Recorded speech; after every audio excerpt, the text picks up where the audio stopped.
Hello guys, this is Bhushan Gaikwad. Again आप सभी का स्वागत है फिर एक बार इस नए वीडियो लेक्चर में। और दोस्तों, इस वीडियो लेक्चर में हम डिस्कस करने जा रहे हैं थायराइड ग्लैंड के बारे में। दोस्तों, थायराइड ग्लैंड हमारे बॉडी का लार्जेस्ट एंडोक्राइन ग्लैंड होता है। याद रखिए, largest endocrine gland, not gland, ठीक है। हमारे बॉडी का लार्जेस्ट ग्लैंड होता है लीवर, ठीक है। और लार्जेस्ट एंडोक्राइन ग्लैंड की बात हो रही है तो वो होता है थायराइड ग्लैंड। तो हम जितने भी एंडोक्राइन ग्लैंड पढ़ने वाले, एक बार फिर से हम रिकॉल करते हैं। एंडोक्राइन ग्लैंड वो ग्लैंड होते हैं जो अपना सिक्रीशन डायरेक्टली ब्लड में सिक्रीट करते हैं, ना कि किसी डक्ट के थ्रू, ठीक है। Endocrine glands are the glands which secretes their secretion into the blood, not through the duct, ठीक है। तो वो किसी डक्ट, किसी पाइप से अपना सिक्रीशन सिक्रीट नहीं करते, बल्कि वो अपना सिक्रीशन डायरेक्टली ब्लड में डाल देते हैं। अब ब्लड तो भाई ट्रांसपोर्टिंग फ्लूइड है, पूरे बॉडी में ट्रांसपोर्ट होते रहता है, ठीक है। सो दैट इज हाउ हमारे बॉडी में एंडोक्राइन ग्लैंड में सबसे बड़ा एंडोक्राइन ग्लैंड कौन सा होता है? थायराइड ग्लैंड, ठीक है। ये अराउंड 25 टू 30 ग्राम्स का हो सकता है। बुक में यहाँ पे दिया नहीं है, बट 25 टू 30 ग्राम्स का हो सकता है ये, ठीक है। So it is the largest endocrine gland, जो कि बुक में लिखा हुआ है पूरे क्लियर फर्स्ट लाइन में ही, ठीक है। And this is a bilobed gland. तो ये बाइलोब्ड होता है, मतलब बटरफ्लाई शेप जैसे इसके दो लोब्ड हमें दिखाई देते हैं। उसको भी हम डिटेल में डिस्कस करेंगे आगे, ठीक है। And it is located in front of the trachea. तो हमारा जो ये विंड पाइप होता है, ठीक है, विंड पाइप जिसको हम ट्रकिया बोलते हैं, जहां से एयर पास होती है, उसके ठीक फ्रंट साइड में लोकेटेड होता है दोनों lobes, the right lobe and the left lobe, ठीक है। So it is located in front of the trachea and below the larynx. लैरिंग्स हमारा ये जो साउंड बॉक्स है, इसके ठीक नीचे यहाँ पे हम देखते हैं ट्रकिया है, और ट्रकिया के दोनों साइड में, एंटेरियर साइड यानी आगे के साइड में लोकेटेड होता है, दैट इज थायराइड ग्लैंड, ठीक है। नेक्स्ट हम बात करते हैं ये टू लोब्स जो है थायराइड ग्लैंड के, it is connected by a non secretory band called as isthmus. तो ये जो हमारे दोनों लोब्स होते हैं, this is the right lobe and this is the left lobe, ये दोनों एक सेंट्रल पार्ट से कनेक्टेड होते हैं, that is called as isthmus. तो this part is called as isthmus, जिससे ये दोनों लोब्स एक दूसरे से कनेक्टेड होते हैं, ठीक है। नेक्स्ट हम बात करते हैं, it is composed of round follicle together by interfollicular connective tissue called as stroma. तो जब हम इसका टीएस की स्टडी करते हैं, थायराइड ग्लैंड का ट्रांसवर्स सेक्शन लेते हैं। मान लीजिए ये थायराइड ग्लैंड को हमने बीच में से कट कर दिया, ठीक है। ये थायराइड ग्लैंड है, इसको हमने ऐसा बीच में से कट कर दिया और ट्रांसवर्स सेक्शन लिया अंदर क्या क्या है देखने के लिए। सो हमें पता चलता है कि अंदर कुछ फॉलिकुलर सेल्स है, ठीक है। फॉलिकुलर सेल्स यानी जो एक फॉलिकल बना रहे हैं पूरे तरीके से। फॉलिकल वो चीज होती है जहां पे सेल एक पूरे तरीके से हम देखते हैं बाउंड्री बना देते हैं। फॉलिकल को हमेशा याद रखिए, बायोलॉजी में क्या होता है फॉलिकल, बहुत सारे सेल एक साथ मिला के एक बाउंड्री बना देते हैं सेल्स की, और अंदर फ्लूइड होता है उसमें, ठीक है। उसको भी हम डिस्कस करेंगे। तो नेक्स्ट हम बात करते हैं कि the stroma contains blood capillaries and small group of parafollicular cell. तो स्ट्रोमा में ब्लड कैपिलरीज होती है और छोटे छोटे पैराफॉलिकुलर सेल्स होते हैं जिनको सी सेल्स बोलते हैं, ठीक है। और ये सेल्स बेसिकली कैल्सिटोनिन नाम का एक हार्मोन सिक्रीट करते हैं, पैराफॉलिकुलर सेल, ठीक है।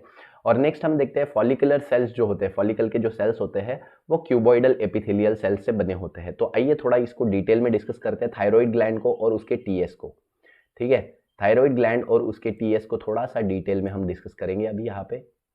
सो इस डायग्राम में आप देख रहे हैं बड़े क्लियर, ठीक है। यहाँ पे हमको दिख रहा है दिस इज द लैरिंग्स, ये हमारा लैरिंग्स पार्ट है, ठीक है। This is the larynx part, ये वाला। इसके ठीक नीचे यहाँ पे ट्रकिया है, और ट्रकिया के एंटेरियर साइड में यानी आगे के साइड में हमको दिख रहा है, in front of the trachea हमें दिख रहा है, that is the thyroid gland. Thyroid gland butterfly shape जैसे दो लोब से बना है, the right one and the left one, और दोनों ही लोब्स एक दूसरे से कनेक्टेड है by a non secretory part. मतलब थायराइड ग्लैंड अपना एक हार्मोन सिक्रीट करेगा, थायरोक्सिन, लेकिन ये जो पार्ट है बीच में जो दोनों लोब्स को कनेक्ट कर रहा है, दैट इज इस्थमस, ठीक है। इस्थमस यहाँ पे हम देखते हैं कोई भी सिक्रीशन सिक्रीट नहीं करता, तो ये एक नॉन सिक्रीटरी पार्ट होता है। तो इसको हम लेबलिंग दे देते हैं यहाँ पे, this part is called as isthmus, ठीक है। So isthmus is the part जो कि नॉन सिक्रेटरी होता है and it is connecting the two lobes of thyroid gland, ठीक है। बेसिक सी बात है। And this is the trachea जो कि हमको नीचे क्लियर दिखाई दे रहा है, this is the trachea, that is wind pipe, ठीक है। अब ये हो गया हमारा थायराइड ग्लैंड ऊपर से। जब हम इनको क्रॉस सेक्शन लेते हैं, जब अगर हम थायराइड ग्लैंड को यहाँ से ऐसा कट करेंगे, पूरा ट्रांसवर्स सेक्शन में कट करेंगे, ये थायराइड ग्लैंड है, ऐसा कट कर देंगे ठचाक से, और इधर से देखेंगे कि भाई इसमें है क्या क्या चीज अंदर खोल के, ठीक है। तो अंदर हमें क्या दिखता है, बहुत सारे फॉलिकुलर सेल्स हमें दिखाई देंगे। अब जैसे मैंने बोला फॉलिकल्स क्या होते हैं, बहुत सारे सेल एक बाउंड्री बना देते हैं, बहुत सारे सेल्स क्या बना देते हैं, एक बाउंड्री बना देते हैं, और उसके अंदर कोई ना कोई फ्लूइड होता है। ठीक है। तो यहाँ पे भी आप देख रहे होंगे इन दिस डायग्राम, 2 मिनट। तो इन दिस डायग्राम आप देख रहे होंगे these are the follicular cell जो कि एक बाउंड्री बना दे रहे, these are making a boundary, ठीक है। और इसके अंदर एक फ्लूइड लोकेटेड है, these are having a fluid, इसके अंदर हमको कुछ फ्लूइड दिख रहा है, कोलॉइडल फ्लूइड होता है ये। कोलॉइडल का मतलब होता है jelly like, not completely liquid, it is a jelly like. Jelly like यानी थोड़ा सा सॉलिड थोड़ा सा लिक्विड, यानी सेमी सॉलिड जेल जैसा एक फ्लूइड होता है कोलॉइडल फ्लूइड, ठीक है। और यहाँ पे ये अपने हार्मोन को स्टोर करके रखता है। तो यहाँ पे जितने भी हार्मोन्स होते हैं हम बोलते हैं दैट इज थायराइड ग्लैंड के, थायरोक्सिन, ठीक है, tetra iodothyronine and tri iodothyronine, that is T3 and T4, आगे हम बात करेंगे उनकी भी। तो ये हार्मोन यहाँ पे स्टोर होते हैं, that is T3 and T4। तो इसको लिख लेते हैं हम यहाँ पे कुछ हार्मोन स्टोर होते हैं T3 एंड T4। तो ये कुछ हार्मोन यहाँ पे स्टोर होते हैं। So these are the follicular cells. तो ऐसे बहुत सारे हमको फॉलिकुलर सेल्स यहाँ पे दिखाई दे रहे हैं। You can see the follicular cells here, ठीक है, here, these are all follicular cells. और ये सारे फॉलिकुलर सेल्स एक दूसरे से कनेक्टेड है बाय अ कनेक्टिव टिश्यू, ठीक है। तो ये जो बीच में आपको दिख रहा होगा, सो this is the central part जो दोनों फॉलिकुलर सेल्स के बीच में ये दिख रहा है।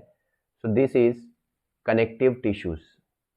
तो ये जो है this part is called as connective tissues, जिससे ये कनेक्टेड है। और इस कनेक्टिव टिश्यू को यहाँ पे स्ट्रोमा बोला गया है, स्ट्रोमा, जिसमें ब्लड कैपिलरीज है, कुछ फाइबर्स है जो इसको कनेक्ट कर रहे हैं सारे फॉलिकल्स को।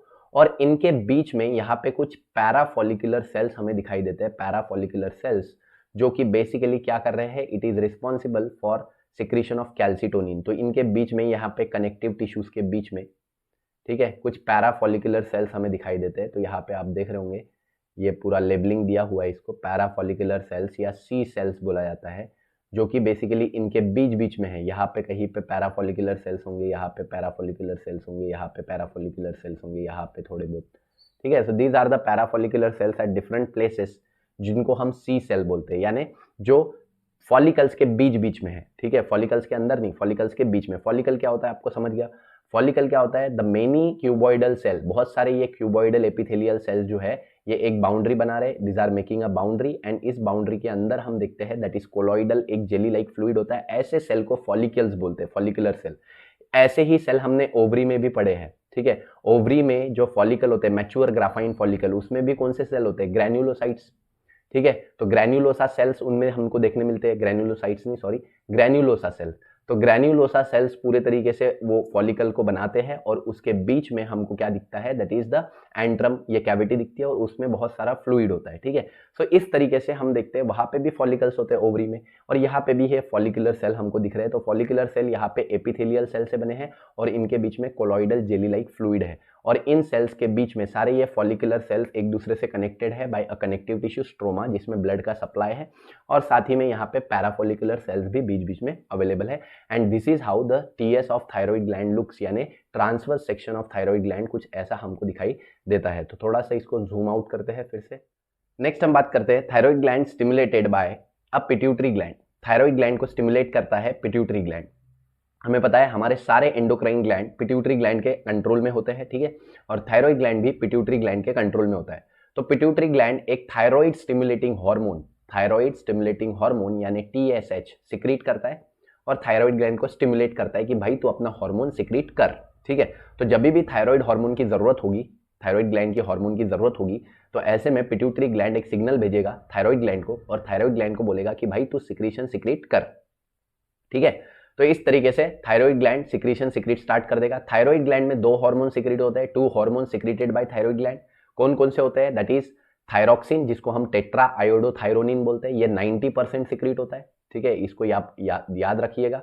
सो टेट्रा आयोडोथायरोनिन ये जो है टोटल 90% सिक्रीट होता है। पूरे थायराइड ग्लैंड के जितने भी हार्मोन होते हैं उसमें से 90% हार्मोन कौन सा सिक्रीट होता है, टेट्रा आयोडोथायरोनिन, ठीक है। और जिसको T4 भी बोला जाता है, क्योंकि इसमें 4 आयोडीन ग्रुप है, ठीक है, आप नाम से ही समझ सकते हो, टेट्रा आयोडीन का मतलब क्या, 4 आयोडीन थायरोनिन, ठीक है, जिसमें टायरोसिन अमीनो एसिड होता है, ठीक है। तो टायरोसिन अमीनो एसिड और यहाँ पे आयोडीन, टायरोसिन और आयोडीन दोनों मिलके टेट्रा आयोडोथायरोनिन बनाते हैं, ठीक है। नेक्स्ट, तो यहाँ पे आता है पहला हमारा टेट्रा आयोडोथायरोनिन, जिसको हमने बोला दैट इज T4 या थायरोक्सिन भी बोला।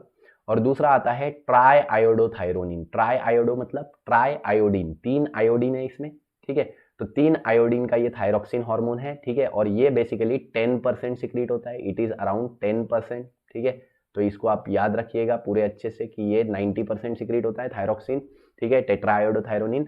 और ट्राई आयोडोथायरोनिन जो है वो 10% सिक्रीट होता है, बहुत कम सिक्रीट होता है, ठीक है। इट इज सिंथेसाइज्ड, ठीक है। तो यहाँ पे हम देखते हैं कि यहाँ पे ये जो है थायरोक्सिन जो है सिंथेसाइज होता है bye attaching the iodine to amino acid tyrosine. हमने पढ़ा है कि अमीनो एसिड टायरोसिन होता है और टायरोसिन के साथ आयोडीन ग्रुप अटैच होता है। अगर 3 आयोडीन अटैच होते हैं तो ट्राई आयोडोथायरोनिन बनता है, और 4 आयोडीन अगर अटैच होते हैं तो टेट्रा आयोडोथायरोनिन बनता है, ठीक है। तो इसके अलावा अब यहाँ पे सबसे पहले ये प्रोसेस डायरेक्ट नहीं होती, पहले यहाँ पे mono iodothyronine and di iodothyronine ऐसे 2 हार्मोन बनते हैं, 2 टाइप के, ठीक है। बट ये नॉन फंक्शनल होते हैं, ठीक है। T1 यहाँ पे आप देख रहे होंगे T1 एंड T2 ऐसे पहले मोनो आयोडोथायरोनिन और डाई आयोडोथायरोनिन बनते हैं, फिर इनके कॉम्बिनेशन से T3 और T4 बनता है। तो जैसे T1 और T2 दोनों को मिला देंगे हम प्लस करके, तो एडिशन से क्या होगा, T1 ट्राई आयोडोथायरो मोनो आयोडोथायरोनिन और डाई आयोडोथायरोनिन दोनों को 1 और 2, 1 + 2 करेंगे तो कितना आएगा 3। तो यहाँ पे हम देखेंगे दैट इज T3 हमको मिलेगा, ठीक है। और अगर हम 2 T2 को मिला देंगे di iodothyronine plus di iodothyronine तो हमको क्या मिलेगा, T4 मिलेगा। तो बड़ी सी सिंपल सी बात है। तो डायरेक्टली T3 या T4 सिंथेसाइज नहीं होते, पहले क्या सिंथेसाइज होता है, पहले सिंथेसाइज होता है mono iodothyronine and di iodothyronine, ठीक है। एक मोनो आयोडोथायरोनिन और एक डाई आयोडोथायरोनिन दोनों मिलते हैं तो क्या बनता है, ट्राई आयोडोथायरोनिन, ठीक है। और 2 डाई आयोडोथायरोनिन यानी 2 T2 + T2 ऐसे 2 T2 मिलेंगे डाई आयोडोथायरोनिन, तब बनेगा T4, ठीक है। बड़ा सिंपल सा बात यहाँ पे बताया गया है, ठीक है। तो हम बोलते हैं यहाँ पे there are 2 hormone secreted by follicular cell. Follicular cell 2 type के हार्मोन बनाते हैं, thyroxine that is T4 tetra iodothyronine and tri iodothyronine that is 3, ठीक है। And it is synthesized by attaching the iodine with amino acid tyrosine, ठीक है, bye enzymatic action, ठीक है। अब यहाँ पे हम देखते हैं अमीनो एसिड टायरोसिन मॉलिक्यूल सबसे पहले किसके साथ बाइंड होता है, it binds with the iodine to produce mono iodothyronine. तो टायरोसिन पहले आयोडीन के साथ बाइंड होता है, सिंगल आयोडीन के साथ, तो बनाता है मोनो आयोडोथायरोनिन। फिर वो 2 आयोडीन के साथ अगर बाइंड होता है तो बनाता है डाई आयोडोथायरोनिन। तो ऐसे 2 टाइप के हार्मोन बनते हैं, T1 एंड T2, ठीक है, T1 एंड T2। तो ये 2 टाइप के हार्मोन बनते हैं पहले, and they molecule bind at end to make colloidal mass inside the follicle. तो फॉलिकल के अंदर ये एक दूसरे के साथ बाइंड करते हैं एंड टू एंड थायरोग्लोब्यूलिन के साथ। थायरोग्लोब्यूलिन एक प्रोटीन होता है जिसके साथ ये बाइंडेड रहते हैं, ठीक है, जिसके वजह से अंदर एक कोलॉइडल मास बन जाता है, एक तरीके का जेली लाइक स्ट्रक्चर बन जाता है। तो जब भी हार्मोन की जरूरत होती है, जब भी पिट्यूटरी ग्लैंड सिग्नल देगा किसको, थायराइड ग्लैंड को, कि भाई हार्मोन बनाओ, तो इसके पास रॉ मटेरियल तो है, T1 T2 तो पहले से है। तो ये क्या करेगा, जल्दी जल्दी T1 T2 को मिक्स कर देगा और T3 बना देगा, T2 T2 को मिक्स कर देगा और T4 बना देगा। तो सिंपल सी बात है, जैसे ही सिग्नल आता है from thyroid stimulating hormone from pituitary, तो ये इमीडिएटली सिक्रीट करता है T3 एंड T4, ठीक है। So further metabolize to prepare T3 and T4। तो ये आगे मेटाबोलाइज होता है, मतलब आगे इनमें और रिएक्शंस होती है और T3 T4 बना देते हैं, ठीक है, जब भी जैसी जरूरत होती है। तो try iodothyronine T3 is also secreted in small quantity. तो ये बहुत ही स्मॉल क्वांटिटी में सिक्रीट होता है T3 हमने बोला, but it is very active, ठीक है। तो ये फिजियोलॉजिकली ज्यादा एक्टिव होता है, इट इज मोर एक्टिव। याद रखना, T3 कम क्वांटिटी में सिक्रीट होता है, ठीक है, बट ये ज्यादा एक्टिव होता है ना। T3 का जो सिक्रीशन जो है वो काफी कम होता है, but it is more active, ठीक है। सिक्रीशन कम है लेकिन ये बहुत ज्यादा एक्टिव है। वहीं पे T4 का सिक्रीशन बहुत ज्यादा है बट वो लेस एक्टिव होता है, ठीक है। So only gland, it is the only gland, thyroid gland एकलौता ग्लैंड होता है जो अपने हार्मोन को स्टोर करके रखता है। So it stores it hormone, तो अपने हार्मोन को ये बचा के रखता है, जमा करके रखता है, जब भी सिग्नल आता है पिट्यूटरी से तो रिलीज कर देता है, ठीक है। T3 एंड T4 हार्मोन हम देखते हैं स्टोर होते हैं बिफोर सिक्रीशन, और स्टोर कहाँ होते हैं, इनसाइड द कोलॉइडल मास। तो जो फॉलिकुलर सेल के अंदर जो कोलॉइडल मास होता है जिसमें पूरा जेली लाइक फ्लूइड है, वहीं पे ये हार्मोन भी स्टोर होते हैं, ठीक है। And are regulated by thyrotropin. तो ये थायरोट्रोपिन यानी पिट्यूटरी ग्लैंड के TSH हार्मोन से ये रेगुलेट होते हैं, थायरोट्रोपिन हार्मोन से रेगुलेट होते हैं, और नेगेटिव फीडबैक से ये कंट्रोल भी करते हैं। जैसे अगर मान लो ये पिट्यूटरी ग्लैंड है, यहाँ पे मैं आपको थोड़ा सा एक आइडिया देता हूँ कि कैसे होता है। सबसे पहला तो हाइपोथैलेमस कंट्रोल करता है सबको, ठीक है।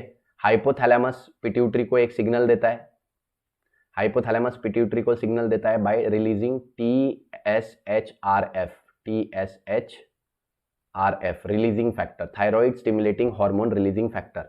तो ये बोलता है हाइपोथैलेमस कि भाई मैंने तेरे को जा ये सिग्नल दे दिया, पिट्यूटरी को बोलता है कि अब तू सिग्नल किसको दे, थायराइड ग्लैंड को। तो हाइपोथैलेमस से सिग्नल अब आता है पिट्यूटरी पे, ठीक है, और पिट्यूटरी क्या रिलीज करता है,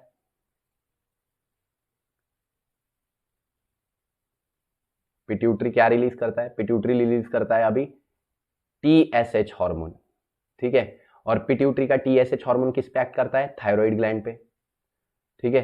थायराइड ग्लैंड क्या रिलीज करता है यहाँ पे, थायराइड ग्लैंड रिलीज करता है तीसरा hormone that is called as the T3 and T4, ठीक है। और ये T3 T4 जब हार्मोन इनका अमाउंट जब ज्यादा हो जाता है, जब इनका कॉन्सेंट्रेशन ब्लड में ज्यादा हो जाता है, अब जरूरत नहीं है, तो ये एक नेगेटिव फीडबैक भेजते हैं पिट्यूटरी को, पिट्यूटरी को एक नेगेटिव फीडबैक जाता है और बोलते हैं कि भाई बहुत ज्यादा हो गया है हार्मोन, अब ज्यादा बनाने की जरूरत नहीं है, तो पिट्यूटरी अपना TSH का जो सिक्रीशन है वो स्टॉप कर देता है। तो TSH नहीं बनता, वो थायराइड को स्टिमुलेट नहीं करता, और थायराइड ग्लैंड जो है वो T3 T4 नहीं बनाती। तो ये नेगेटिव फीडबैक होता है। ये जो फीडबैक हम देख रहे थे, ये जो फीडबैक हमने अभी देखा पिट्यूटरी से थायराइड, थायराइड से T3 T4, ये पॉजिटिव फीडबैक है, ठीक है। बट जब इनका कॉन्सेंट्रेशन ब्लड में ज्यादा हो जाता है, ब्लड हर जगह जाता है, पिट्यूटरी में भी जाता है, तो पिट्यूटरी में जब T3 T4 पहुंचता है, तो ऐसे में पिट्यूटरी को पता चल जाता है कि T3 T4 का सिक्रीशन ज्यादा हो गया है, तो वो अभी T3 T4 बनाने के लिए TSH हार्मोन रिलीज नहीं करता, ठीक है। तो क्लियर सी बात है, सिंपल सी। यहाँ पे हमने क्या क्या पढ़ा, हमने पढ़ा thyroid gland is the largest endocrine gland. Thyroid gland जो है ट्रकिया के आगे होता है, ठीक है, लैरिंग्स के नीचे होता है, 2 लोब से बना है, दोनों लोब एक दूसरे से इस्थमस के थ्रू कनेक्टेड है। अगर इसका इंटरनल स्ट्रक्चर देखते हैं तो ये फॉलिकुलर सेल से बना है, सारे फॉलिकुलर सेल एक दूसरे से स्ट्रोमा के जरिए कनेक्टेड है, ठीक है। नेक्स्ट हम बात करते हैं, इसी स्ट्रोमा में कैपिलरीज है, ब्लड कैपिलरीज, ठीक है, और इसी स्ट्रोमा में पैराफॉलिकुलर सेल्स है जिनको सी सेल्स भी बुलाए, जो कैल्सिटोनिन बनाते हैं। नेक्स्ट थायराइड ग्लैंड हम देखते हैं कब स्टिमुलेट होता है, जब उसको पिट्यूटरी ग्लैंड सिग्नल देता है।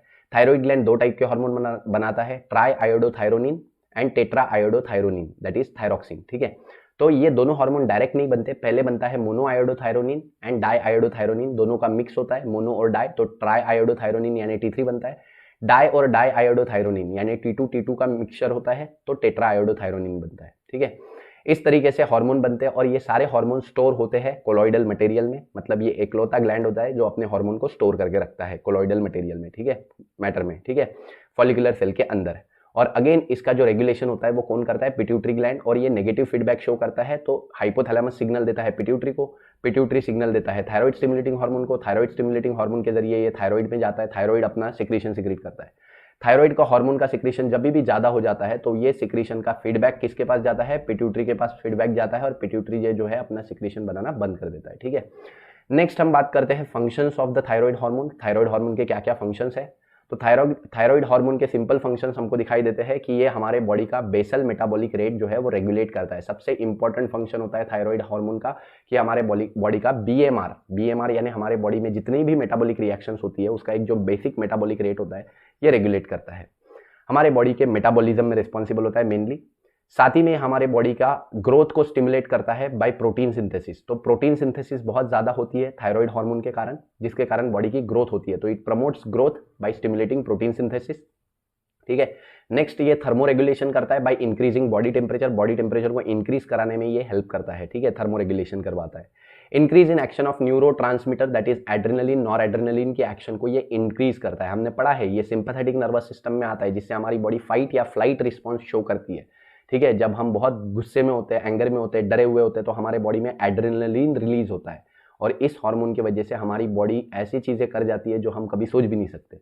तो ये बेसिकली हम देखते हैं एड्रेनलिन, नॉर एड्रेनलिन का जो न्यूरोट्रांसमीटर का एक्शन होता है उसको एनहांस कर देता है, ठीक है, उसमें सोने पे सुहागा लगा देता है ये, ठीक है। इसके अलावा ये आरबीसी प्रोडक्शन के लिए रिस्पॉन्सिबल होता है, हमारे बॉडी में जो आरबीसी का सिंथेसिस होता है नए नए, उसमें भी ये रोल प्ले करता है, तो उसको स्टिमुलेट करता है, आरबीसी प्रोड्यूस करवाने में स्टिमुलेशन देता है, ठीक है। इसके अलावा वाटर और इलेक्ट्रोलाइट बैलेंस को मेंटेन करता है, ठीक है। हमारे बॉडी में जो सॉल्ट वाटर बैलेंस होता है, जब हमें प्यास लगती है, क्यों लगती है, बिकॉज सॉल्ट जो है वो ज्यादा हो जाता है और पानी कम हो जाता है, तो दैट इज हमारा जो वाटर इलेक्ट्रोलाइटिक बैलेंस है उसको भी ये मेंटेन करता है। And also it regulates the reproductive cycle in females. तो फीमेल्स का जो रिप्रोडक्टिव साइकिल होता है दैट इज मेंस्ट्रुअल साइकिल, उसको भी ये रेगुलेट करवाता है। और साथ ही में सी सेल जो हमने पढ़ा है, पैराफॉलिकुलर सेल या सी सेल, ये सेल कैल्सिटोनिन बनाते हैं जो हमारे बॉडी में कैल्शियम का जो मेटाबॉलिज्म है उसको रेगुलेट करते हैं। ठीक है, कैल्शियम का मेटाबॉलिज्म क्या करते हैं, ये रेगुलेट करते हैं। तो जो भी कैल्शियम हम देखते हैं, फॉर एग्जांपल कैल्शियम का लेवल जब भी ब्लड में इंक्रीज होता है तो उसको कम करने का काम इसका होता है। ठीक है, तो इस तरीके से हम देखते हैं कि ये बेसिकली हार्मोन अलग अलग फंक्शन परफॉर्म करता है। तो यहाँ पे हमारा ये लेक्चर खत्म हो गया है। कुछ यहाँ पे क्वेश्चंस दिए गए उसको भी हम जान लेते हैं। Patient suffering from the hypothyroidism shows increase level of TSH, why? अरे सिंपल सी बात है, अगर कोई हाइपोथायरॉइडिज्म अगर किसी को है, मतलब थायराइड हार्मोन काफी कम सिक्रीट हो रहे हैं, तो बॉडी को क्या लगेगा, बॉडी में ब्लड में थायराइड हार्मोन का अमाउंट कम है, तो पिट्यूटरी तो सिग्नल भेजेगी ना थायराइड को कि भाई TSH भेज रहा हूँ हार्मोन बनाओ, TSH भेज रहा हूँ हार्मोन बनाओ। तो TSH का अमाउंट ब्लड में ज्यादा होगा, लेकिन थायराइड ग्लैंड ही उसने टाइम प्लीज बोल दिया है, तो वो तो भाई हार्मोन बनाने से रहा। तो ऐसे में TSH ज्यादा से ज्यादा पिट्यूटरी भेजते जाएगा और थायराइड ग्लैंड अपना हार्मोन बनाएगा नहीं, तो अल्टीमेटली ब्लड में TSH का लेवल बढ़ेगा। ठीक है, तो जब भी पेशेंट हाइपोथायरॉइडिज्म से सफर करता है, जब उसके बॉडी में बिल्कुल थायराइड हार्मोन का सिक्रेशन नहीं होता ज्यादा, तो पिट्यूटरी ज्यादा से ज्यादा TSH बनाता है कि भाई बनाओ भाई बनाओ भाई बनाओ, किसको बोलता है, थायराइड ग्लो, और इस तरीके से TSH का कॉन्सेंट्रेशन ब्लड में बढ़ जाता है। Why do use iodise salt? हम आयोडाइज सॉल्ट क्यों यूज करते हैं? क्योंकि आयोडीन अगर हम सॉल्ट में यूज नहीं करेंगे तो ये हार्मोन्स नहीं बनेंगे, और ये हार्मोन्स नहीं बनेंगे तो we can suffer from different kind of diseases like goitre वगैरह, वो हम आगे डिस्कस करेंगे।